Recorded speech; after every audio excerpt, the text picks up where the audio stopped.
Ladies and gentlemen, Mr. Chairman, Mesdames, dear colleagues, dear friends, first I would like to thank the organization for this kind invitation and to give me the opportunity to present this topic about urinary disorders in multiple sclerosis.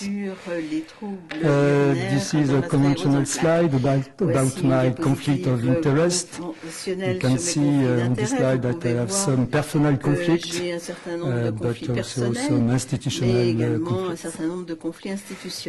Urinary disorders in multiple sclerosis is a very frequent problem, with many symptoms with anorectal disorders, but also urinary disorders and sexual disorders. And all these symptoms can impact quality of life of these patients with many disabilities, but also can lead to some urological complications with bladder deformities or renal kidney alterations. So it's necessary to perform a right evaluation of these patients by means of many investigations, for example, urodynamic investigations. Since we have many treatments to propose to these patients to improve their quality of life or to decrease the risk of renal failure. I propose the following plan. First, epidemiology of urinary symptoms. Secondly, pathophysiology of incontinence and urinary retention in this disease. Third, evaluation of this neurogenic bladder by means of urodynamic investigation, radiologic investigation, electrophysiological testing, and cystoscopy. And finally, guidelines on therapeutic options, but Professor Pierre Denis will speak about that in the next presentation. First, epidemiology. You see on this slide the different diseases which impact the central nervous system. And you can see on the slides the prevalence of urinary symptoms in multiple sclerosis, about 50%. The same percentage in other diseases, for example, Parkinson's disease or spinal cord injury or spinal bifida lesions. On this slide, you see that there is no strict correlations between the rate of urological complications and the rate of urinary symptoms. For example, we have about 40% of urinary symptoms in multiple sclerosis. It's the same in spinal cord injury, but there is a very strong difference between spinal cord injury in terms of risk of renal failure in comparison with multiple sclerosis, with only about 5 to 10% of the cases of the patient. Pathophysiology of incontinence and urinary retention. Everybody knows that nervous system is split between central nervous system and peripheral nervous system, and there are many diseases with a specific impact on the brain, forebrain or big brain, and disease on the spinal cord, for example, stroke, Parkinson's disease, tumors, infectious trauma, and different spinal cord lesions with traumatic lesions, vascular lesions. And multiple sclerosis determines white matter lesions in brain and especially in spinal cord, which can lead to urinary disorders. You know the general organization of the nervous system which controls the urinary bladder and the urethral sphincter. Storage and maturation are controlled by autonomic and somatic innervations with a sacral parasympathetic center with the pelvic nerve which supplies the bladder with which elicits detrusor contraction to do a maturation, and thoracolumbar sympathetic pathway issuing from this level L1 with hypogastrik nerve which relaxes the detrusor with the contraction of urethral sphincter. And there are also sacral somatic pathways with the sacral center with the pudendal nerve which supplies the perineal muscle floor with the contraction of the striated urethral sphincter.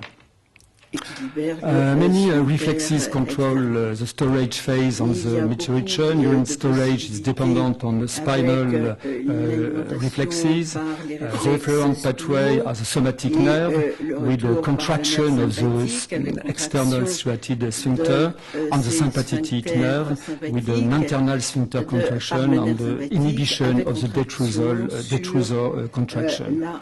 In contrary, micturition is under control of the spinal bulbospinal reflexes, which determine inhibition of sympathetic activity and activation of the parasympathetic activity with the detrusor contraction and the relaxation, simultaneous relaxation of the urethral sphincter. What about the pathophysiology of urinary retention in multiple sclerosis? First, it's possible to have a decrease of facilitator influx from the brain, especially from the cerebellum, which decrease of the detrusor contraction. And the second mechanism is a lack of relaxation of the urethral and the smooth urethral sphincter of the bladder, and this leads to urinary retention. This is a normal subject with the urodynamic investigation. You see the filling phase with the pressure in the bladder, and here this is a micturition obtained by means of a detrusor contraction, and this is the EMG activity of the urethral sphincter. And you can observe that during the micturition you have a contraction of the detrusor of the bladder, and simultaneously you have a decrease of the EMG activity.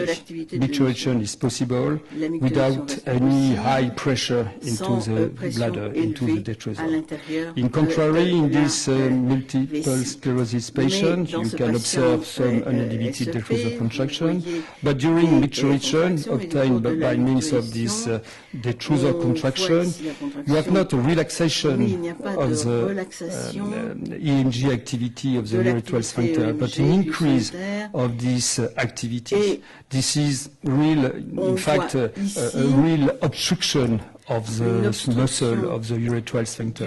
And this obstruction can lead to some complication with bladder deformities and very high risk of reflux between the bladder to the kidneys.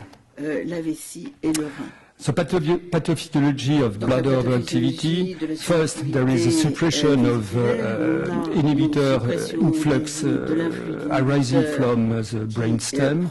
And secondly, after spinal lesions, after lesion of white matter in the spinal cord, synantious C fibers following reflex reorganization are able to respond to a distension of the bladder during the filling phase. Now we move to the evaluation of this neurogenic bladder.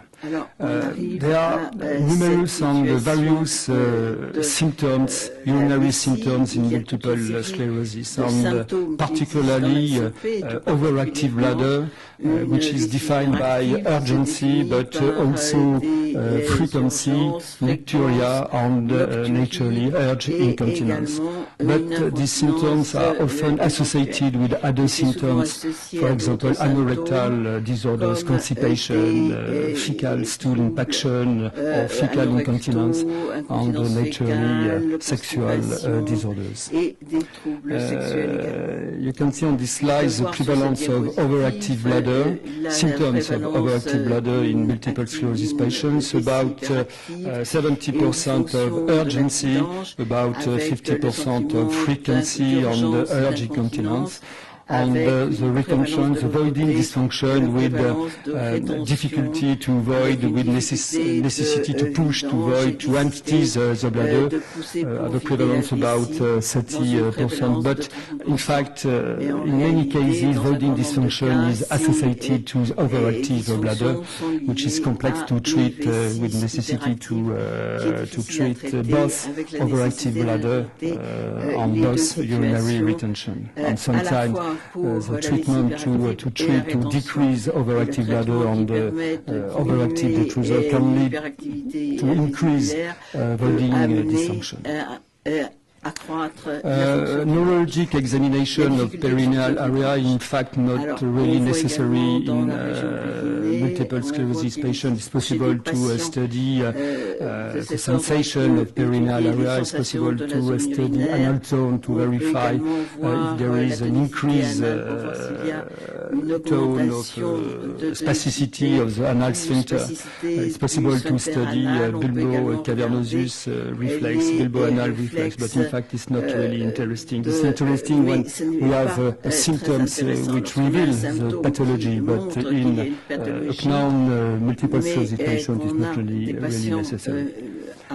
In contrary, urogynecologic evaluation is always necessary to track down any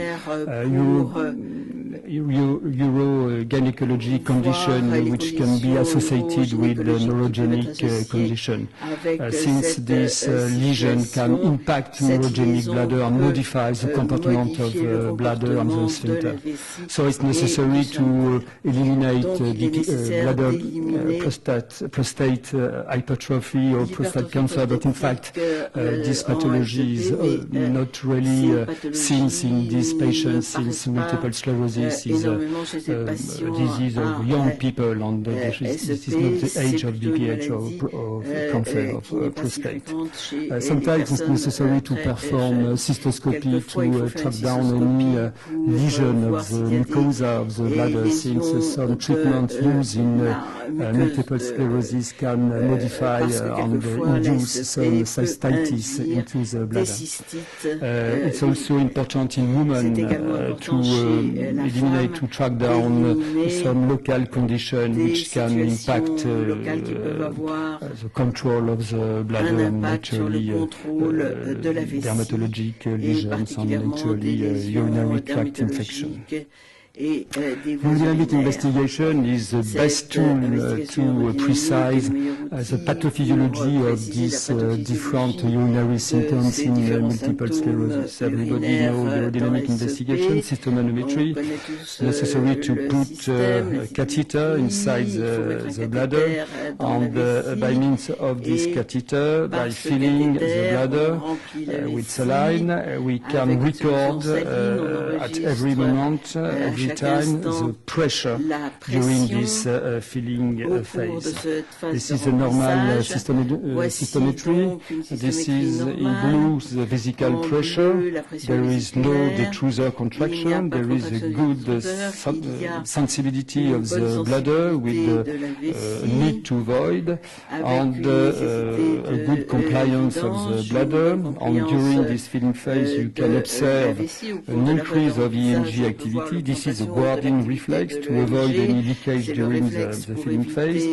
And when the need to void is very important, it's possible to have this contraction of the detrusor to obtain micturition with a relaxation of the urethral pressure, with a relaxation of the striated urethral sphincter, and finally micturition with a good flow of the micturition. In contrary, this is a urogenic investigation in multiple sclerosis patients. Multiple sclerosis is an apomotor neuron lesion, so there is a suppression of inhibitor influx arising from the brain. So we observe uninhibited detrusor contraction with very high pressure during this filling phase, and this overactive detrusor can lead to some complications, since we have a very high pressure during the micturition or during the filling phase, and can lead naturally to some urinary symptoms, for example OAB with the urgency and the frequency. It's possible also to observe not overactive detrusor but underactive detrusor, since it's possible to have a specific lesion of the brainstem system, in fact, of the cerebellum with suppression of activator influx. And in this case, there is a bladder with a very high compliance without sensibility and without possibility of any detrusor contraction to have a normal maturation. This is another example of overactive detrusor with uninhibited detrusor contraction during the feeding phase, and this overactive detrusor leads to overactive bladder. And this is an underactive detrusor with a very high compliance without any detrusor contraction. And this underactive detrusor leads to avoiding dysfunction with a risk of a urinary retention, of a very high risk of post-fall residual volume. This is the prevalence of overactive detrusor in different studies. About 70% of the cases of multiple sclerosis, and underactive detrusor is about 10% of the patient. There is another interest of urodynamic investigation. It's not to precise pathophysiology of urinary symptoms, but to verify the efficacy of treatment to decrease overactive bladder or decrease overactive detrusor. For example, in this case, we observe an overactive detrusor with an inhibited detrusor contraction. Anticholinergic is not really efficacy. We treat the patient with botulinum injection under cystoscopy, and after urodynamic investigation is necessary to verify if the treatment is efficacy to decrease the pressure to avoid any risk of renal lesion or bladder deformities. Electromyography of the perineal floor and bulbocavernosus reflex is not really interesting in routine in these patients, only when we have doubt about the etiology, about the disease. It's possible to perform this test to have some evidence of neurologic disease. But in fact, in routine practice, it's not necessary to perform this investigation. The same thing for evoked potential with a record of the potential on the scalp following stimulation of sensory afferent pudendal nerve. And you can see a normal evoked potential in a normal subject, and in this case, an alteration of the evoked potential in patient with multiple sclerosis. But also, it's interesting for the diagnosis of a neurological disease, but not when the multiple sclerosis is known. Same thing for motor evoked potential. Biology and sonography and radiologic examination is always necessary in all the patients with multiple sclerosis. Radiologic investigation is necessary to track down these bladder deformities with thickness of the wall of the bladder, with diverticulum, with reflux between bladder and the kidney, to track down any stone in this patient, since this stone can modify bladder compartment. So it's very important to practice, to perform this investigation in this neurological patient. This is a rate of complications in multiple sclerosis, about 30% of the patient, principally urinary tract infection, principally bladder deformities, and sometimes some complication of the upper urinary tract. Now some guidelines. The first guideline is principally dedicated for GP, for general practitioner, neurologist, and some PMN no specialize in neurourology. It's a recent work with the French team. This is algorithm. During the first visit, it's necessary to track down the red flags. On the red flags are urinary tract infections, frequent urinary tract infection, lumbar pain during voiding, during micturition, immunosuppressant drugs, EDSS scale greater than 6 on male patient, since this patient may have some urological disease associated, for example, BPH or urethral stenosis or lack of relaxation of the bladder neck, and it's very difficult to a patient, and it's necessary to refer this patient in a specialized team. For every patient, it's necessary to perform ultrasound in order to eliminate, to track down residual, possible residual volume.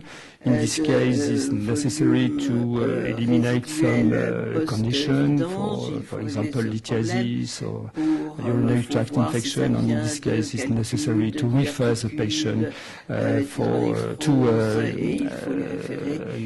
urologic unit, since some therapeutic must be discussed, for example, self-intermittent catheterization in these cases. In other cases, it's possible to imagine, to treat the patient if the bothersome, the quality of life, the alteration of quality of life induced by overactive bladder or voided dysfunction is important for the patient. So it's possible to propose alpha blocker adjuncts. It's a French recommendation. It's not the same recommendation for other countries, for example, UK country. And to propose anticholinergic drugs, but Pierre Denis will speak about that in a few moments. In case of bad efficacy of this treatment, it's necessary to refer the patient. This is another algorithm which was proposed by a French expert group. It's interesting to note that some patient, asymptomatic patient, it's not necessary to perform any investigation, but it's important to note that it's necessary to do a questionnaire of urinary symptoms and to verify that there is no possible residual volume. And another algorithm, UK algorithm, it's interesting, very pragmatic, with the necessity to eliminate urinary tract infection, possible residual volume, and to propose anticholinergic drug. And finally, last algorithm with Italian colleagues, interesting algorithm with an evaluation, first-line evaluation, but also an initial management for this patient.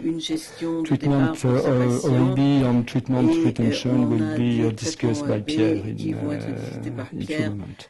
In conclusion, urinary symptoms are very frequent in multiple sclerosis, principally overactive bladder. Evaluation is always necessary in this patient, with especially urodynamic testing and X-ray investigation, and treatment is always necessary to improve quality of life and to decrease the risk of renal failure.